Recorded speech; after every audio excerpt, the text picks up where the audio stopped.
बिस्मिल्लाहिर्रहमानिर्रहीम, अस्सलाम वालेकुम। हालिया अर्नब गोस्वामी का बहुत बड़ा स्कैंडल आया जिसने ख़ास तौर पर पाकिस्तान के जो कैंडिडेट थे पीटीआई के स्पोक्स पर्सन, वो इनके शो में गए और उन्होंने जाकर जब इनको बेनकाब किया, जब इन्होंने कहा कि मैं चैलेंज करता हूं कि सरीना होटल के 5वें फ्लोर पर आईएसआई के लोग हैं और इसके अलावा बहुत सारे आर्मी के ऑफिसर्स हैं वहाँ पर, और मैं आपको ये भी बता सकता हूँ कि वो वहाँ पर डिनर कर रहे हैं। इस पर अब्दुल समद याकूब ने कमाल जवाब दिया और कहा कि मैंने अपने सोर्सेज से पता किया, वहां पर तो कोई 3rd 4th तो छोड़िए 5th फ्लोर नाम की कोई चीज बसती ही नहीं है।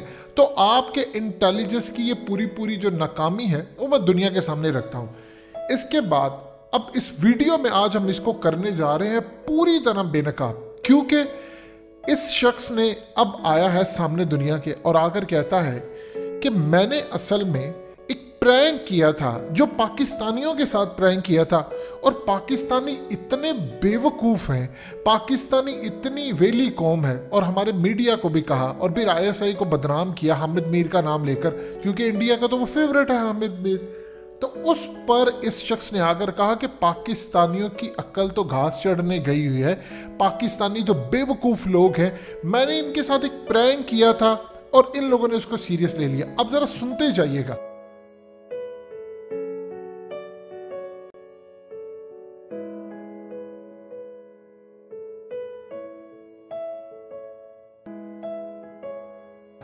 असल में हकीकत टीवी ने इस पर वीडियो बनाई और इन लोगों को तकलीफ है हकीकत टीवी से कि हकीकत टीवी ने वीडियो बनाई और उसके बाद वो पूरे पाकिस्तान में फिर चलती गई।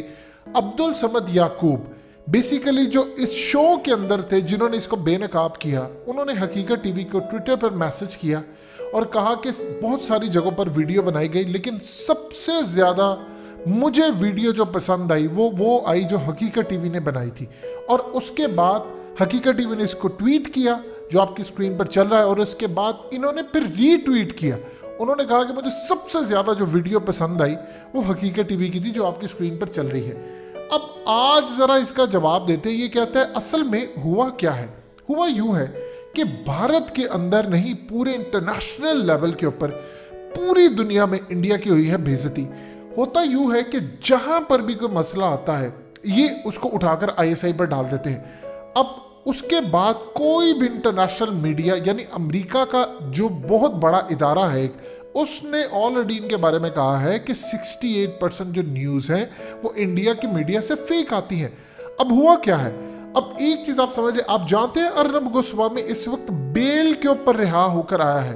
को अरेस्ट कर लिया था और अरेस्ट किया था एक बहुत बड़े केस में। वो केस क्या था, इसको अरेस्ट किया असल में मुंबई के अंदर बहुत सारे मीडिया चैनल्स ने इनके खिलाफ केस दायर किया कि ये जो बहुत सारे लो इनकम लोग होते हैं उनको किसी को 200, किसी को 400, किसी को कुछ रुपीस देते हैं जो कि इंग्लिश भी नहीं समझ पाते मंथली, या किसी को 1000, किसी को कुछ, और उनको कहते हैं कि आपने अपने टीवी चैनल पर सिर्फ रिपब्लिक भारत लगाना है और सारा दिन इसको ऑन रखें। होता यूँ है कि जब आप इतनी देर तक देखते हैं, यानी मिसाल के तौर पर बीजेपी की जानिब से, इन्होंने बीजेपी की मदद से ये कैंपेन चलाई, उनका ग्रास रूट लेवल पर असर और सूख है। उन्होंने घर घर जाकर लोगों को कहा कि तुम लोगों ने ये पैसे पकड़ो और तुम लोग सारा दिन बस ये चलाते रहो, यानी किसी को एक्स्ट्रा टीवी ले दिया और कहा कि तुम जो फ्री होते हो। यानी उससे हुआ यूँ कि सारी दुनिया के अंदर इंडियन मीडिया के बारे में जो जाली चीज़ें बताई जाती है वो सच साबित हुई। अब फेक रेटिंग का जब केस आता है तो उसके बाद जब एड्स मिलते हैं तो कंपनीज उनको ज़्यादा पैसे देती हैं एड्स के, जिनकी रेटिंग ज़्यादा होती है, जिनकी टीआरपी ज़्यादा होती है। अब इसका जब केस सामने आया तो उसके बाद सीबीआई ने इंक्वायरी शुरू की, उसने इसको अरेस्ट कर लिया और एज यूजुअल पाकिस्तान और इंडिया का आप जानते हैं अदालती कानून क्या होता है, इसको बेल मिल गई। अब बेल लेने के बाद ये शख्स अभी तक बेल पर बैठा है। अब इसके बारे में मुंबई पुलिस ने इन्वेस्टिगेशन जो की है वो कह रहे हैं कि ये चैनल सबसे ज़्यादा फेक न्यूज़ देता है, इस्लाम के खिलाफ न्यूज़ इसकी होती हैं, और इसके अलावा जितनी ज़्यादा वायलेशन होती हैं झूठ की, इसकी तमाम चीज़ों की, वो ये शख्स करता है और इसका चैनल करता है। अब आप हैरान होंगे कि रिपब्लिक टीवी, ये शख्स बेसिकली टाइम्स नाउ में एडिटर था, तो ये मालिक कैसे बन गया चैनल का, इतना बड़ा चैनल। इसको फंड किया चैनल को बीजेपी के एक रहनुमा राजीव चंद्रशेखर, उस वक्त वो बीजेपी में नहीं थे, इसको फंड किया उन्होंने। फिर अर्नब गोस्वामी कहता जी मेरे पास भी कुछ पैसे थे, चैनल खड़ा हो गया। बाद में उसे बीजेपी ज्वाइन कर ली और बीजेपी को ज्वाइन करने के बाद ये कहता है मैंने उसे शेयर खरीद लिए। यानी एक एडिटर उठकर, एक सिंपल सा किसी भी चैनल का एक एंकर हो, वो उठकर पूरे का पूरा चैनल खड़ा कर लेता है और बाद में 100% शेयर्स का वो मालिक बन जाता है। किस तरह ये इस वक्त सूरत हाल पैदा हुई। इसके अलावा इंडिया की जो telecom regulatory authority of India है, उन लोगों ने इसको कन्विक्ट किया है कि ये घटिया तरीन रिपोर्टिंग करता है। जो चैनल की फेक न्यूज़ होती है बीजेपी के लिए, ये तमाम की तमाम ये चलाते हैं और इसके खिलाफ केसेस चल रहे हैं इंडिया के पैनल कोड के तहत। News broadcasting standards authority rules वालों ने इसके खिलाफ इस वक्त कार्रवाई वो कर रहे हैं।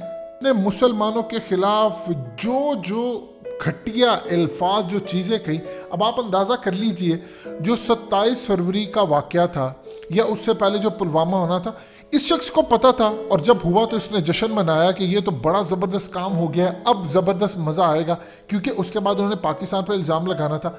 इस शख्स की चैट उस दिन खाली लीक नहीं हुई थी, हम लोगों ने तो वो चीज़ देखी कि इसकी चैट लीक हुई है। इसकी चैट वो भी लीक हुई थी जिसके अंदर ये पकड़ा गया, जेल गया, जो टीआरपी का केस आया था उसमें भी ये साथ चैट लीक हुई। पाकिस्तानियों ने तो सिर्फ ये समझा कि उसकी जो चैट लीक हुई है वो ये है। अब हुआ यूँ है कि अब्दुल समद याकूब ने बेसिकली इस बात से पहले इस शख्स को कहा कि देखो तुमने कहा था कि तालिबान 1 साल से पहले फतह नहीं करेंगे, उन्होंने कर लिया। तुमने कहा था पंजशीर में लड़ाई होगी, नहीं हुई। तुम लोगों ने कहा था कि पंजशीर में कभी भी नहीं आ सकते, और बहुत सारी उन्होंने गुफ्तगू की और कहा कि जितनी तुम्हारी इंटेलिजेंस खबरें होती हैं वो सबकी सब जाली होती हैं। जिस तरह मेजर गौरव आर्या रिपब्लिक टीवी का इस वक्त बहुत बड़ा असासा है, उनका करता धरता है, वहाँ पर एंकर है, प्रोग्राम करता है, शोज में आता है। अब वो शख्स कह रहा था जी वो बेफिक्र रहें, 3,20,000 25,000 के करीब अफगान आर्मी है, वो तालिबान को काबुल फतह नहीं करने देंगे। जो एस्टीमेट अमेरिका ने, इंडिया ने लगा कर दिया था, उस एस्टीमेट को तो आप छोड़िए, वो सिर्फ 10 या 12 दिनों में तालिबान ने काबुल को फतह कर लिया। ये कहते हैं मैं प्रैंक कर रहा था पाकिस्तानियों के साथ। जो खुद एक प्रैंक हो, जो खुद एक लतीफ़ा हो, उसने लोगों के साथ क्या प्रैंक करना है। अब असल में इसका हुआ फ़ायदा पाकिस्तान को। इंडिया के बारे में पूरी इंटरनेशनल मीडिया के ऊपर परसेप्शन जो है वो मजीद बिल्ड हो गया। अब ये आकर कह रहा है मैंने पाकिस्तानी को प्रैंक किया। वो ये सोच रहे हैं कि पूरी दुनिया में हम इनकी बातों पर एतबार कैसे करें। मीडिया तो इनका बड़ा है, आबादी जो इनकी तकरीबन 1.5 अरब के करीब है, लेकिन कोई भी इनकी न्यूज़ को अब वेरीफाई नहीं कर सकता, ना इन पर अमल करने को तैयार है, क्योंकि झूठ बोलते हैं। दुनिया के अंदर सबसे ज़्यादा झूठा मीडिया डिक्लेयर ये लोग हो रहे हैं। 27 फरवरी से लेकर आज तक इनकी सारी खबरें, याद कीजिए पंजशीर में इन्होंने वीडियो गेम चला दी कि पाकिस्तान की एयरफोर्स के जहाज़ आए, बाद में पता चला वो तो एक गेम है। फिर उसके बाद जो फौजी दिखाए वो तो पाकिस्तान के अपनी अंदर की ट्रेनिंग निकली। तो ये सारे का सारा जो सेहरा है वो इनका रिपब्लिक टीवी और इन जैसे इंडियन मीडिया चैनल्स का आता है। इंडियन मीडिया इटसेल्फ एक लतीफ़ा है। आप मिसाल के तौर पर रिपब्लिक टीवी पर ही ये बात सबसे पहले की गई थी इनके मीडिया चैनल के ऊपर कि रशीद दोस्तम बुड्ढा शेर आ गया है, वो तो तालिबान को छोड़ेगा नहीं। रशीद दोस्तम भाग गया, फिर ये अमरुल्लाह साले के पीछे खड़े हो गए, वो भी भाग गया। फिर अहमद शाह मसूद के पीछे खड़े हो गए, वो भी भाग गया। उसके बाद ये कहते हैं रेजिस्टेंस सब हो गया। जब सारी चीज़ें हो गई तो फिर ये कहते रहे मुल्ला बरादर। यही अब्दुल समद याकूब ने कहा कि तुमने मुल्ला बरादर की फेक न्यूज़ दी, तुम लोगों ने कभी ये दी वो दी। अभी आकर कहता है मैंने पाकिस्तानियों के साथ एक प्रैंक किया था, क्योंकि इसकी जो बेइज्जती हुई है उसके बाद ये किसी को मुंह दिखाने के काबिल नहीं रहा।